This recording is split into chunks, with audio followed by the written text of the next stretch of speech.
Pour tout de suite, mesdames, messieurs, on passe à Sam Watts, Monsieur Watts, qui est PDG de Mission Bon Accueil. Bon après-midi, Monsieur Watts.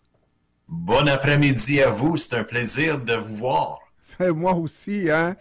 Monsieur Watts, c'est si on dit que ça va bien, tout est bien, mais c'est pas vrai que tout va bien dans notre société.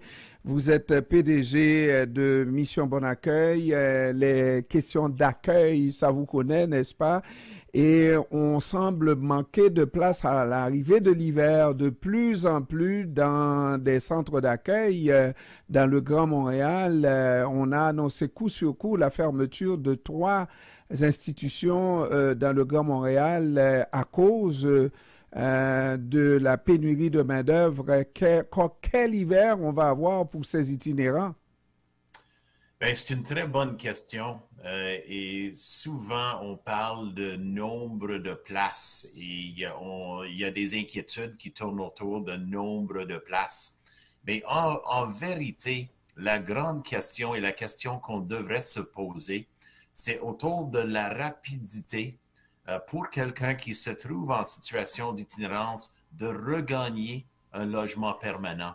Parce que si on est capable, comme des endroits d'urgence, comme chez Mission Bon Accueil, d'aider des gens rapidement d'avoir un logement permanent, je dis souvent dans les médias, quelqu'un qui se trouve en situation d'itinérance n'a pas vraiment besoin d'un refuge. Un refuge, c'est un endroit temporaire, un petit peu comme une salle d'urgence dans un hôpital.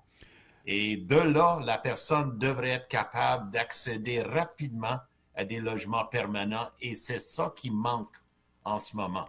Et idéalement, ben, ça serait que des missions comme Mission Bon Accueil n'existent plus, n'aient plus de fonction parce que tout le monde a un logement, tout le monde peut manger, mais il faut dire qu'on n'est pas demain la veille à avoir une situation comme ça parce que la situation des personnes en situation d'itinérance, cette chose, l'itinérance, s'est propagée à une vitesse grand V, non seulement dans Montréal, mais en dehors des grands centres comme Montréal, Québec, Trois-Rivières, là.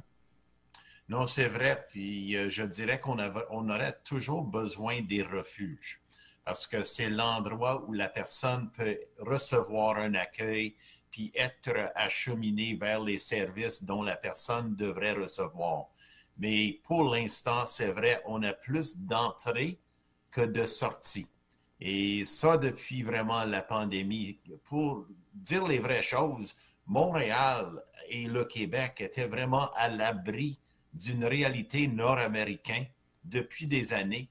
On n'a vraiment pas vu des campements à Montréal avant la pandémie. On a eu des gens ici et là qui étaient dans des tentes, mais ce n'était pas normal. Mais si je recule de 25 ans, on avait des campements partout. Vancouver, Toronto, San Francisco, les villes comme ça existait.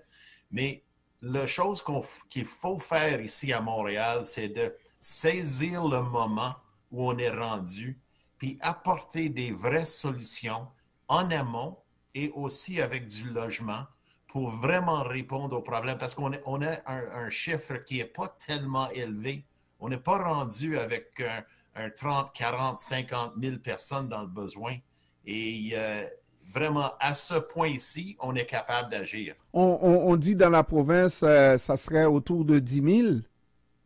Oui, mais quand on parle de 10 000, la définition de quelqu'un qui est en situation d'itinérance, c'est quelqu'un qui n'a pas d'adresse permanente, qui ne veut pas dire que la personne est dans la rue carrément. Alors, dans le dénombrement, on sait qu'à Montréal, on avait alentour de 800 personnes dans la rue. Mhm. Les autres étaient dans des refuges, dans des endroits transitoires, dans des hôpitaux, dans des situations carcérales.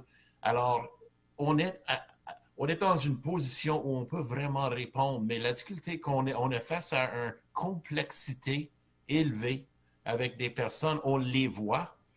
Chaque fois que vous placez, déplacez autour de Montréal, vous allez voir des gens qui sont en détresse.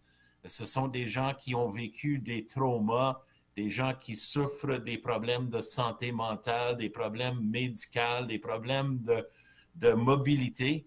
Et malheureusement, les solutions pour ces cas complexes ne sont pas très évidentes en ce moment. Et c'est ça qu'il faut. Il faut créer ces réponses-là.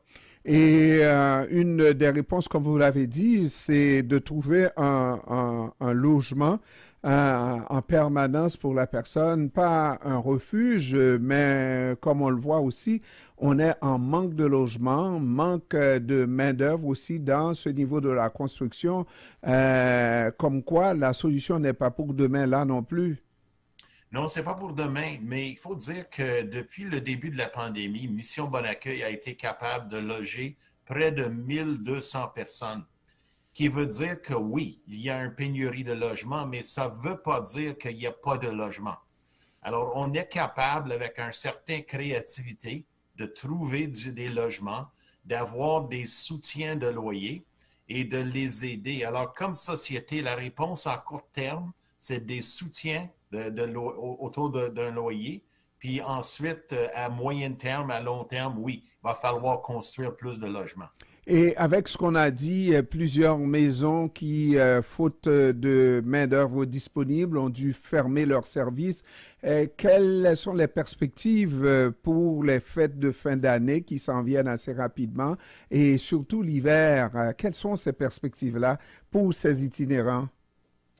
Bien, je pense que c'est préoccupant qu'il y a cette pénurie de main-d'œuvre dans certains endroits. Et je pense que c'est un phénomène plus ou moins dans tous les secteurs. C'est pas juste le secteur communautaire. Mais je pense qu'il va falloir peut-être agir plus en amont, faire de la prévention. Parce qu'on sait très bien qu'il y a des gens qui sont vraiment précaires, mais en logement. On les voit parce que Mission Bon Accueil, je pense que vous connaissez, on a 2 épiceries gratuites qui servent 10 000 personnes par mois. Ce sont des personnes qui sont logées, mais de façon, je dirais, très précaire parce qu'ils ont des difficultés à la fin du mois de joindre les deux bouts. Mhm. Alors, il y a des choix difficiles. Est-ce que je paye mon loyer ou est-ce que j'achète la nourriture?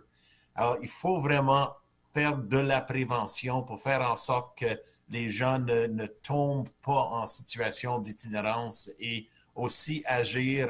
J'attends des bonnes nouvelles, j'espère des très bonnes nouvelles la semaine prochaine avec des annonces qui vont venir de M. Girard autour de l'hébergement. Mais Alors, comme vous avez mentionné, ça va prendre du temps. alors donc, j'espère qu'on se reparle la semaine prochaine pour les bonnes nouvelles, pas seulement quand on a de mauvaises nouvelles, Monsieur Watts. Hein? Oui, je suis toujours disponible pour vous. Sam Watts, PDG de Mission Bon Accueil, je vous remercie d'être toujours disponible pour nous. On se reparle la prochaine fois et bon week-end entre-temps, Monsieur Watts. Merci. Merci, au revoir. Au revoir.